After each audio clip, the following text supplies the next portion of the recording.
জনতা বলে একটি সংগঠন, তার একজন নেতাও অ্যারেস্ট হয়েছে। বামেদের মিছিলে এই তৌহিদি জনতা মানে বিচ্ছিন্নতাবাদী শক্তিরা আসছে, কি এটা বামেদের মিছিল ছিল না, ওখানে ওই যে আপনাদের যারা সেলফ ডিক্লেয়ার ককরোচ পার্টি তাদেরই মিছিল ছিল, পরে বামেরা যুক্ত হয়। তা আমি ধন্যবাদ জানাবো পশ্চিমবঙ্গে যারা এই নিট আন্দোলনের পার্ট ছিল, তারা এই ঘটনায় একেবারেই যুক্ত নয়, আমরা ভালো করে দেখেছি এবং তারা সোশ্যাল মিডিয়াতেও দিয়েছে যে সাংবাদিকদের উপরে বর্বরচিত আক্রমণ এবং এই ধরনের ঘটনার সঙ্গে যারা যুক্ত তাদের দায়িত্ব তারা নিচ্ছে না। তারা সোশ্যাল মিডিয়াতেও দিয়েছে, আমাকে কলকাতা পুলিশের সিপি সব পাঠিয়েছে, দেখেছে। এই শক্তিটা কমপ্লিটলি বিদেশি শক্তিদের দ্বারা মদতপুষ্ট হতে পারে, তদন্তকারীরা বলতে পারবেন।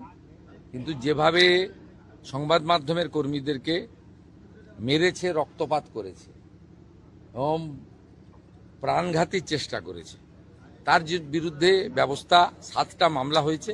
সব মামলা কিন্তু রিপোর্টাররা করেছেন। পুলিশ 2-1টা সুমোটো মামলা করেছে, কিন্তু রিপোর্টাররাই এগিয়ে এসে করেছেন। এই প্রথম পশ্চিমবাংলায় রিপোর্টাররা বছরের পর বছর ধরে আক্রান্ত হয়েছে। 23-এর পঞ্চায়েত ভোটে কি অবস্থা হয়েছে আপনারা দেখেছেন, 22-এর পুরো ভোটে কি হয়েছে, ভাঙড়ে কিভাবে পিটানো হয়েছে, সন্দেশখালীতে পিটানো হয়েছে, অভয়া আন্দোলন, আরজিকর আন্দোলনে কিভাবে মার খেয়েছে রিপোর্টাররা, কিভাবে রক্তপাত হয়েছে। না প্রেস ক্লাব কোনো ভূমিকা নিয়েছে, না তদানীন্তন মুখ্যমন্ত্রী বা পুলিশ কোনো ভূমিকা নিয়েছে, না কেউ গ্রেপ্তার হয়েছে।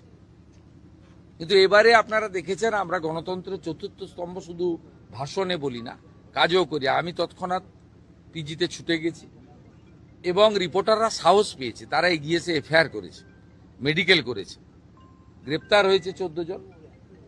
যাদের ভিডিওতে দেখা গেছে তারা গ্রেপ্তার হয়েছে।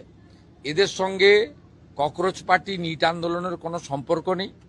এরা কেউ ছাত্র নয়, এরা কমপ্লিটলি জামাতি, মৌলবাদী এবং ভারতবর্ষকে দুর্বল করতে চায়, অশান্তি করতে চায়। আর গত 10 সপ্তাহব্যাপী যে বিজেপি রাষ্ট্রবাদী সরকার চলছে, তারা যে সিদ্ধান্তগুলো আইন কার্যকর করার ক্ষেত্রে নিয়েছে, সেই যন্ত্রণা থেকে এই অসভ্যতামিটা এরা করছে।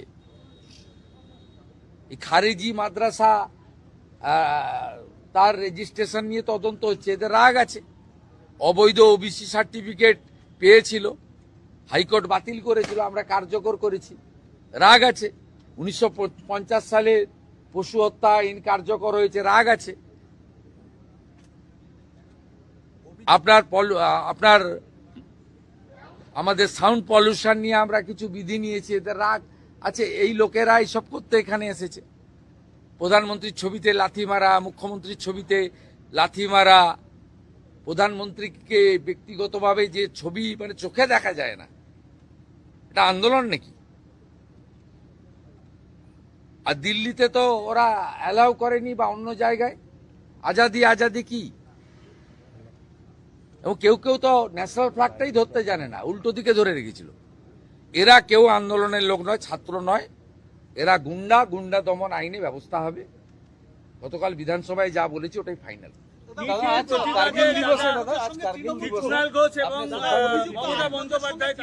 আজকে কার্গিল দিবস।